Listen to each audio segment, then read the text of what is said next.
I always liked Super Mario 64 when I was a kid. I remember playing it at my aunt's house all the time.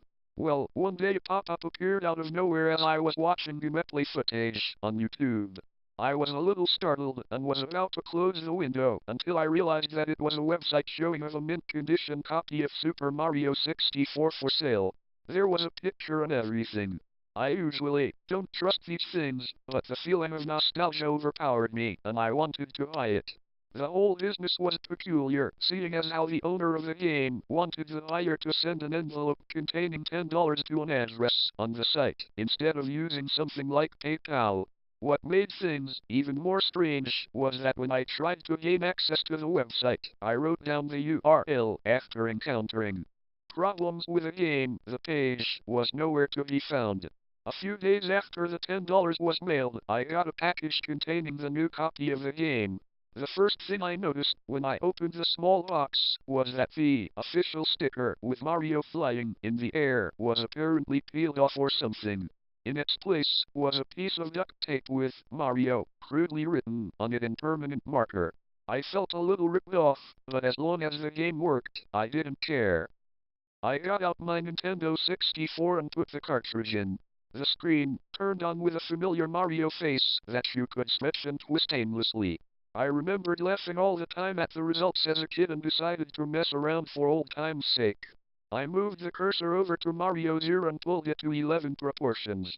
I was going to do the same to the other ear when the TV suddenly produced loud static. Mario's whole head started deforming and twisting in ways that I didn't even know were possible for the model. Random sound effects from the game started playing along with the static. As all this was occurring, I could hear a faint voice whispering in Japanese. The voice was stammering and whimpering. I immediately shut off the game and tried again. I didn't bother with a Mario head this time. I just selected a new file and started playing. When I selected the file, the game skipped the opening monologue by Peach in the courtyard outside. Mario was just placed right inside the castle. Creepier still, Bowser didn't say anything either. I tried to ignore it and played anyway. However, I also noticed that there was no music. Just dead silence. There weren't even any toads around to talk to. The only door I could enter was to Vavam Battlefield. The other doors wouldn't even respond to my button commands. The portrait of Vavam Battlefield wasn't the usual picture. It was just a stark white canvas. I was still trying to convince myself that these were just minor glitches and that they wouldn't affect the gameplay at all. Once I entered the portrait, the image suddenly went from a blank canvas to the lethal lava land painting. You know, that slightly unsettling image of the flame with the evil smile? Yeah, that's when I started getting really suspicious. The mission select menu came up, and yet another weird detail was present. Instead of Big Bomb on the summit, the mission was called Turn Back. I have no idea what drove me to press A, but I did. The level seemed normal. Everything was how I remembered it. I thought I could finally enjoy my favorite childhood game. But then I saw him. Luigi! I was absolutely shocked. He was never in this game. His model wasn't even a Mario palette swap. He looked like a completely original model. Luigi just stood there until I tried to approach him. He started running at unexpected speeds. I followed suit and went through the level. Strange things happened as I pursued him. Each time I picked up a coin, the enemies and music would get slower and the scenery would look darker in color and more morbid. It kept gradually getting worse until I collected a fifth coin. Then, the music just stopped. The enemies lay down on the ground like they were dead. I was seriously freaked out, but I kept chasing Luigi. I went up the hill. No cannonballs rolled down trying to knock me over. I really wasn't surprised at this point. Luigi was always just out of my sight as I ran. Once I reached the summit, I saw yet another object out of place. A small cottage was all that was seen on the top of the hill. Luigi was nowhere to be found. The cottage was certainly odd-looking for a Mario game. It was old, plain, and broken down. Regardless of my fears at that moment, I had Mario enter the cottage. As soon as the door closed, a disturbing picture of a hanged Luigi immediately popped up along with a very frightening scare chord. It sounded like a violin screech, accompanied by loud piano banging. Mario fell to his knees and sobbed for roughly 5 minutes, then the screen earred out. I returned to the castle. Mario just slumped out of the painting.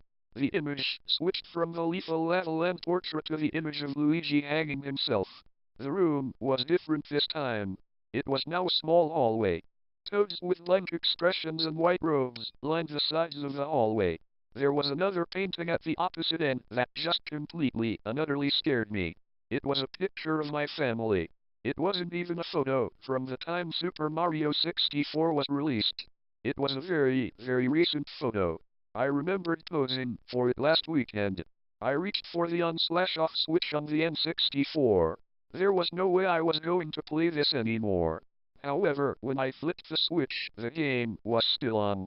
I flipped it back and forth, but to no avail. I tried unplugging the whole system, but it never left the screen. I was even still able to control Mario. I couldn't just leave it on forever.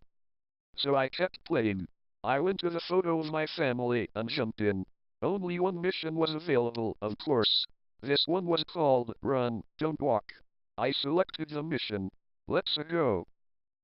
The level started in a flooded hallway with platforms floating on the water. Mario landed on one of these, and the camera turned to show what was behind. A silent black void was slowly approaching Mario. It didn't look like anything. It didn't even look like finished graphics. Just a giant, blocky, black blob. I started jumping from platform to platform. With no goal in sight, I kept running, the darkness slowly but surely gaining speed. This kept going on for what felt like hours.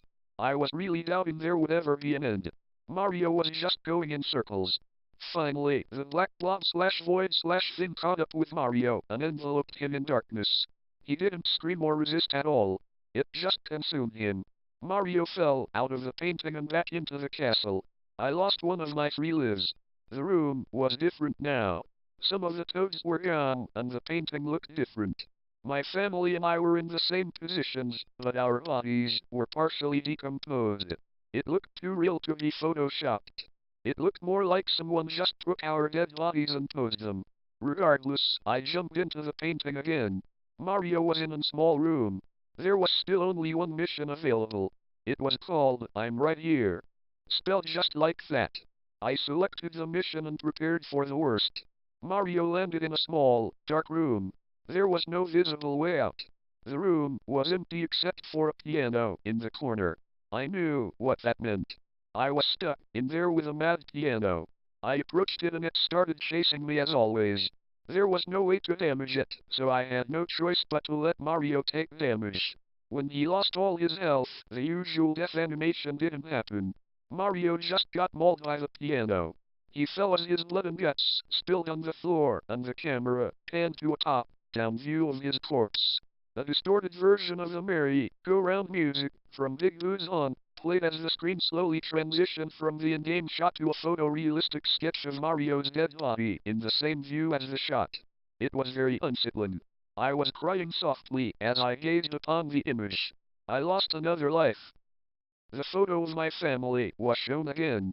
We were even more rotten than before.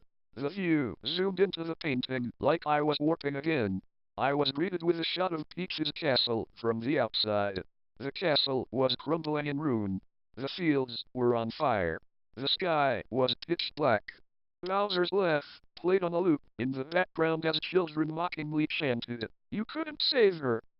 This went on for a long time, until a close-up of Peach's face, accompanied by an extremely loud screech, interrupted the loop without notice. Peach's mouth was wide open as if she was screaming, and her eyes were empty, black holes.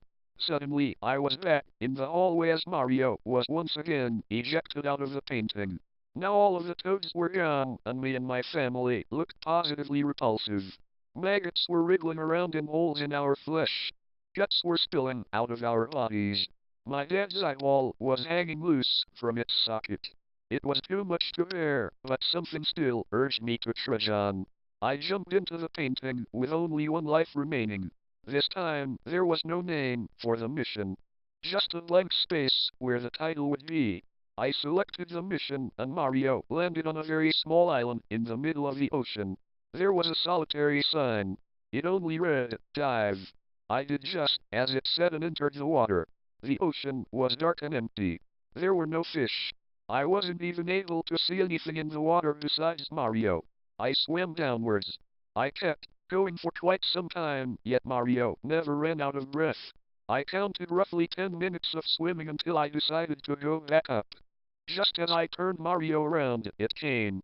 A huge, and I mean huge Anaji the eel, came out of nowhere and swallowed Mario whole. I was dumbfounded. It went by so fast I wasn't even sure what I saw. The game over screen didn't show up. All that happened was a fade out. The photo of my family and I was shown again. We were playing skeletons now. Once again, it looked very real. I couldn't move the camera at all. It just stayed focused on the picture. I shut off the game and turned it on again. I chose my file, but it just went to the skeleton photo of my family. I tried this about 3 more times before giving up. I desperately wanted to stop, but some force kept me from walking away. I decided to select the only other saved file. The camera once again focused on the skeleton picture, but this time they were in a different position, as if they were a different family.